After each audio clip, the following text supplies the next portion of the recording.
everybody to the Cliff of Beasts as we get the go-ahead from Jeff the Ref that this battle is a go-go, as we have the two forces of the Beastmen, winners of round 1 and 2, Morghur the Shadowgave taking on Taurox the Brass Bull. Morghur's army this time is featuring his tried and true Bray Shaman, this time in the Law of Death, mounted on a chariot with a razor goat. It looks very it's very sickly. This razor goat. I'm not quite sure it's going to survive the battle. Then again, he's bedecked in very bright purples. I wonder where he gets those from in the forest. Gore-herds with shields, Chaos Warhounds, numerous Gore-herds, the standard front line, backed by some Ungors. We've got some Centaurs, we've got some Razor Gore-herds, we've got a Gore-herds with shield.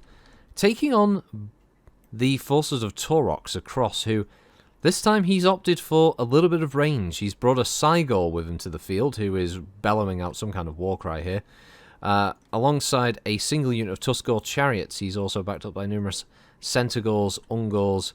He's bringing his own shaman this time, the Bray Shaman of the Wilds, so essentially a druid, as we're going to be going out for this one with some Ungors, rounding it out with a Gore-herd. But Taurox himself is nearly considered an army in his own right, so let's see how this goes. Morghur, once again, like his last round, he decided to go on the attack, which might be for the best as the Cygor launches a stone and doesn't actually do as much as I thought it was going to. Did cause a couple of casualties, but nothing that's really going to impact the Gore-herd that much. The Cygor is pretty rapid firing, though, as he launches another stone. Here it comes. Is it good? Oh, it's much more effective. Bodies flying away there. 103 Gore-herd remaining in that fight, but Morghur's got plenty left up his sleeve. Oh, as a wild spell hits the Centaurs, doing a lot of hit point damage and no actual casualties. Gore-herd taking another big hit from the Cygor as more units have been revealed. Looks like Taurox had some troops hiding that back there.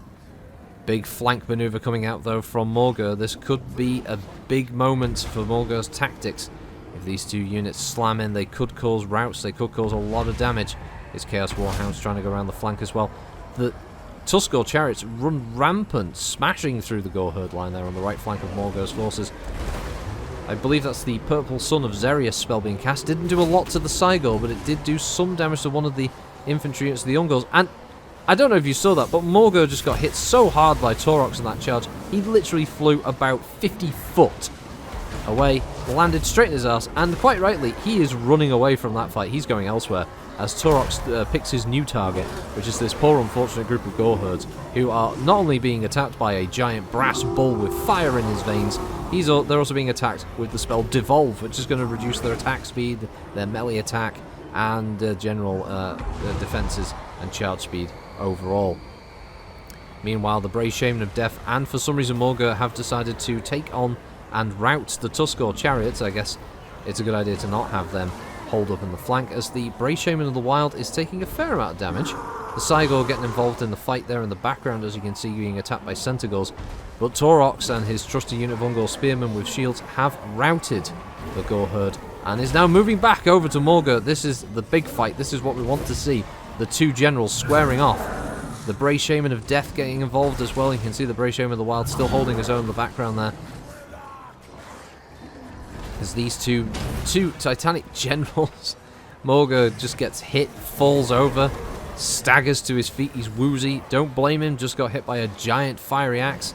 He himself, though, is just standing and staring at his spine. Taurox appears either to be tired or confused. Perhaps he's hungry. We're not quite sure what's going on. A spell has been cast upon him, and the fight's back on. Taurox seems to have remembered that he's supposed to be killing everything in sight. Morghur has been hit with Devolve, but he's also used the ability Foe Seeker, so he's cancelled out some of those debuffs. It's not helping the Gore-herd, though, for Morghur, who are retreating. But the other Gore-herd that retreated earlier are coming back into the fight against these Ungor spearmen with shields. They should have a good chance. The centre line is a huge scrum. Massive amounts of Beastmen hacking, slashing, headbutting, kicking, all manner of death and violence going on here at the front row. It's quite a fight. We've already got one of the Ungors retreating. The Cygor has successfully fended off the Centaurs that charged them, which means he's now free to start lobbing rocks into Morghur's forces, and it's starting to look a bit grim for Morghur. I don't think he's got the right composition to fight this. He definitely doesn't have the right amount of attack power to take on Taurox the Brass Bull, as the Brave Shaman of Death is considering his life choices, and he's off. He's had enough of this fight. He's going to wheel off. He doesn't want to die, leaving Morghur to go one-on-one with this metallic Brahma Bull as it's charging around, and it's coming back around. That fight looks like it's set to last for at least another minute, 30 seconds at the most, as the Cygor looking for targets, rotating on the spot. Multiple units of Morghur now just fleeing in all directions. Jeff the Ref there sat back having a sarnie. Gorherd, inspired slightly by Morghur's stubborn refusal to accept that this isn't his fight, this isn't his day. He has finally summoned the Chaos Spawn, but I would hazard it's too little too late, as the Chaos Spawn do probably, I'm going to say successfully, are going to push away this Centaur unit. And Taurox has, yes, he's routed Morghur, who's now fleeing the field, as here comes Taurox into the back of the Chaos Spawn. Oh, and he literally just smacked that one right on his face. Another big explosion for good measure. I don't think the Chaos Spawn will last much longer against such a concerted and brutal attack, as the remaining Chaos Warhounds of Morghur's forces continue to try and fight unabated. They are fleeing. That's it. They are completely out of morale. They have left the field. Some units of Morghur are trying to get back into the fight. They are rushing in, but it's against superior numbers with fleeing friendlies all around them. Do they really have the stomach for this fight? And with that huge rock smashing into them, I don't blame them for running away. The Cygor has been worth its weight in gold, and unlike the previous Cygor that we saw in the early round, it didn't just spontaneously decide to die. No doubt spells were cast upon it to kill it that quickly, as the Gorherd, who once thought it was a good idea, are now considering their life choices, as they are also fleeing for their very lives. Yes, that's also the other Ungor Spearmen. They've had enough of it. They're off. And a quick survey of the field is indeed a valiant defeat, as Taurox is the winner of the Beastmen faction bracket elimination tournament. That means he will be leading the Beastmen army in the grand tournament to see which race is the most powerful in the old world.